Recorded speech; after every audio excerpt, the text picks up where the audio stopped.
This is Law Enforcement Encounters, raised in Vallejo-Proven in Sacramento. I am retired police officer Samuel Davis Jr. I served 28 years with the Sacramento Police Department. The content for this podcast is written and recorded by me and is based on real police calls and experiences I encountered during my years working the streets. Some stories are intense, some are emotional, some are difficult to revisit, but all of them are part of a profession and a journey that helped shape my understanding of people, violence, fear, survival, and life itself. The names of the individuals connected to these incidents have been changed to protect the innocent and respect the privacy of those involved. These are the stories behind the badge. Today's episode is Shots Fired. There are certain words that immediately get a police officer's attention. Officers need help, man with a gun, robbery in progress. And then there are two words that instantly elevate your heart rate. Shots fired. During my 28 years with the Sacramento Police Department, I responded to countless dangerous calls. Like most officers, I spent years training for situations I hoped I would never encounter. Many people do not fully understand the importance of police training. In the academy, recruits learn how to drive patrol vehicles, write reports, conduct investigations, perform pat-down searches, and safely handle firearms. Everything is practiced repeatedly, over and over, day after day. But there is a major difference between training and reality. In the academy, if you make a mistake during a scenario, you lose points. On the street, a mistake can cost someone their life. That reality changes everything. A pat-down search in training is one thing. A pat-down search on a real suspect who may be carrying a concealed weapon is something entirely different. When you become a police officer, those skills must become second nature. You repeat them until they become habit. Not because you're careless, because your life may depend on them. Fortunately, the Sacramento Police Department prepared us well. That training would be tested one Friday night while I was working graveyard patrol in South Sacramento. And it would become one of the most tense moments of my career, the call. At the time, I was assigned to the Valley High area. This was my beat. I knew the streets here. I knew many of the residents here. I knew the businesses. I took pride in protecting that neighborhood while most people slept. The graveyard shift can be a lonely assignment. The city grows quiet, families are home, children are asleep, yet police officers remain out there watching over entire neighborhoods. That responsibility meant something to me. On this particular Friday night, I was driving through my beat when a familiar voice came across the police radio. It was one of my academy classmates. His voice immediately caught my attention. He sounded excited, focused. Adrenaline was flowing. Then he said the words, "Shots fired." My attention locked onto the radio, looking for his whereabouts. My classmate was in a nearby area where city and county jurisdictions overlapped each other. He had just witnessed a drive-by shooting, not heard about it, not responded after the fact. He had actually seen it happen. The suspects had fired shots from one vehicle into another vehicle and fled the scene. The problem for the suspects was simple. They had no idea a police officer had witnessed the entire thing. Within seconds, my classmate broadcast the vehicle description and direction of travel. As he spoke, I began calculating. If the suspects stayed on Mack Road, they would eventually pass my location. I advised dispatch I was moving into that position. About a mile away, I stopped and waited. Then I saw them coming. The suspect vehicle drove directly past me. I immediately made a right turn and pulled in behind them. Game on. The pursuit. I confirmed the license plate number with dispatch and activated my emergency lights and siren, and it was on. The vehicle refused to stop and even accelerated. As I closed the distance, I was able to get a quick look inside, saw 4 occupants. I relayed that information over to dispatch. Then something happened that I will never forget. A handgun suddenly came flying out of the front passenger window. For a split second, it felt like everything slowed down, like Matrix slowed down. The gun spun through the air. I was watching it turn over. I watched it tumble end over end, and then it hit the pavement right in front of the car, right in front of the patrol car. I immediately advised dispatch on this also as I continued driving. They just threw out a gun, blah, blah, blah, blah, blah, blah, whatever it was that I said. but we definitely had to make sure we had an officer going to that area and searching for that gun. I gave the location and continued pursuing the vehicle. The suspects apparently believed that by throwing away the weapon, they would improve their situation. They were wrong. The vehicle accelerated even faster. For another mile, we continued through the neighborhood. Then the driver attempted a sharp right turn. He lost control. The vehicle slammed into a residential fence as they drove through it. The pursuit was over, or so I thought. I immediately broadcast our location. Back then, officers didn't have GPS systems and computer maps showing exactly where everybody was. You had to know your streets. You had to know your beat. You had to know the map book. And you had to clearly communicate your location so other officers could find you. As I exited my patrol car, I consciously focused on my breathing. Years of training had taught me that controlling your breathing helps control your mind. Adrenaline was flooding my body. My heart was pounding. But I was prepared. I drew my service weapon and positioned myself behind my driver's door. The suspect vehicle sat disabled against the fence. Then I shouted, "Put your hands in the air. Put your hands in the air right now." The driver suddenly exited the vehicle. Instead of raising his hands, he shoved both hands towards his waistband and began moving towards me. Everything happened in a fraction of a second. My commands had been clear. I had ordered him to show me his hands. Instead, he made a movement that caused me to believe he was drawing a gun. Pow! I fired one round. For the first and only time during my career, I discharged my weapon in the line of duty.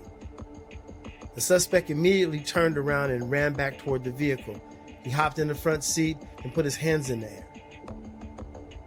The moment I saw him retreating and complying, I stopped. I didn't fire a second shot because the threat had changed. We didn't have to go through all of that though. If he would have put his hands up to begin with, that would have been just it. I could see a bullet hole in the side of his vehicle. My round had missed him by only a few inches. At the time, I didn't know whether anyone had been hit.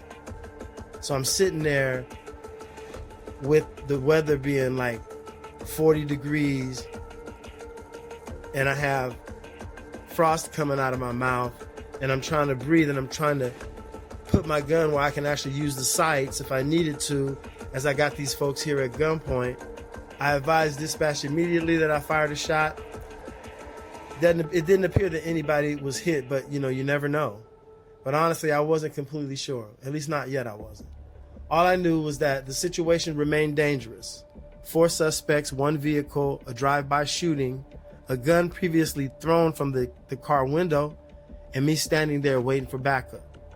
Within moments, other officers began arriving. You could hear the sirens getting closer and closer, and that was also a comfort because I knew that they were coming, the cavalry. One by one, we ordered the occupants out of the vehicle. One by one, they complied. Each suspect was safely taken into custody. The scene was finally under control. One of my fellow officers later recovered the handgun that had been thrown from the vehicle during the pursuit. Investigators believed it was the same weapon used in the drive-by shooting. The suspects were arrested and transported to jail. As the adrenaline began leaving my body, I started processing what had just happened. 2 close friends arrived and checked on me. They understood something that many people outside law enforcement never fully realized. A police shooting affects the officer too. Even when nobody is injured, even when everything turns out okay, or when your actions are justified. You replay every second in your mind, over and over. You think about what happened, what could have happened, and what almost happened. I knew where I was going. Whenever an officer fires a weapon, there is accountability. And there should be. At the time, any officer involved in a shooting could expect to speak with internal affairs. Many people hear the words internal affairs and immediately think something bad has happened. That isn't always true. Internal affairs investigates incidents to determine whether officers acted appropriately and within department policy. In my case, I had no concerns. I knew what had happened. I knew why I fired. I knew I had followed my training. So I met with investigators and explained everything. I didn't bring a representative. I didn't make excuses. I simply told the truth. About a week later, I received the results. I had been exonerated. The investigation concluded that I acted within department policy and according to my training. In other words, I had done exactly what I was taught to do by the Sacramento Police Department. Reflection. When people think about police work, they often focus on the handcuffs, the patrol cars, and the arrests. But the job is much deeper than that.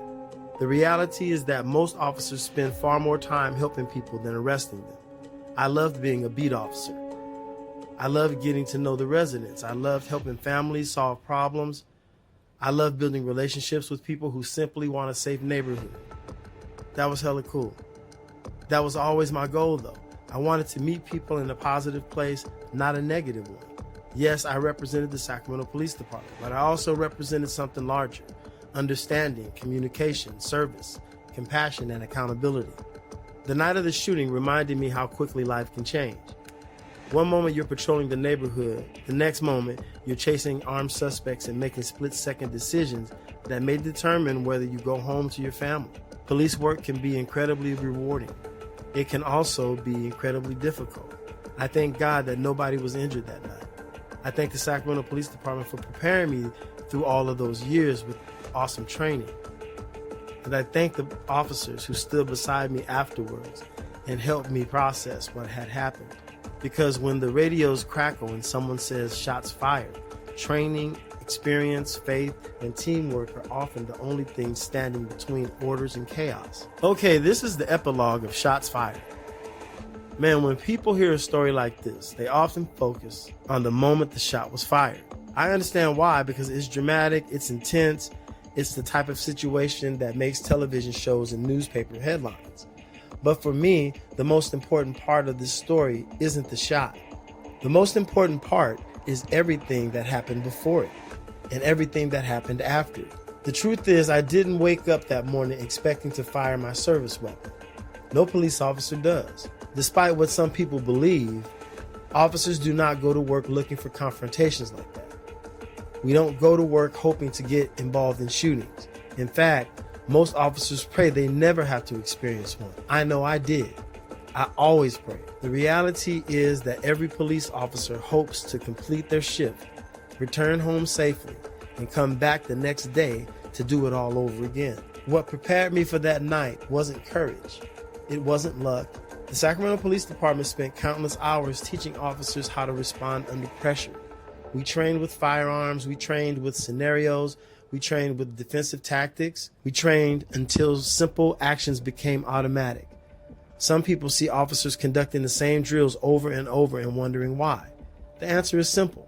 Because when your heart rate jumps through the roof and adrenaline takes over, you don't rise to the occasion.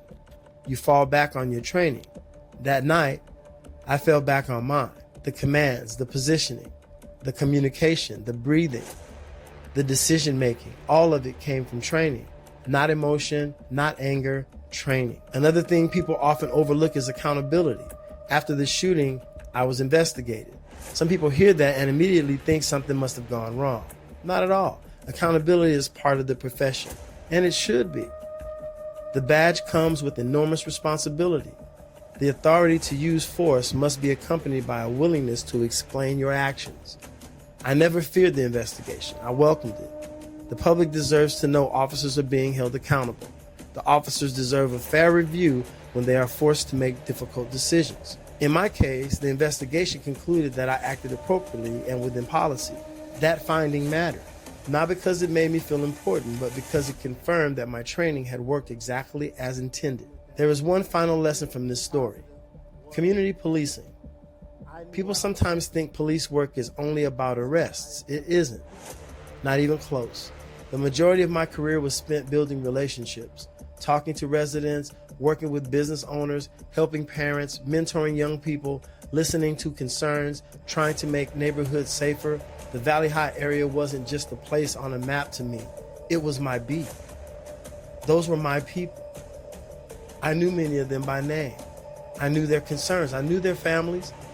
I knew where their children played. I knew where their families were. I knew the families that were struggling. And I needed to do so much to get those families that are struggling to help get them back on track. And I knew which residents simply wanted a peaceful night's sleep. That was who I was protecting that night. Not buildings, not fences, not streets. I knew which families were struggling. And I knew which residents simply wanted a peaceful night's sleep. Not the streets, but people, real people. Families, children, grandparents, neighbors. That's what community policing is really about.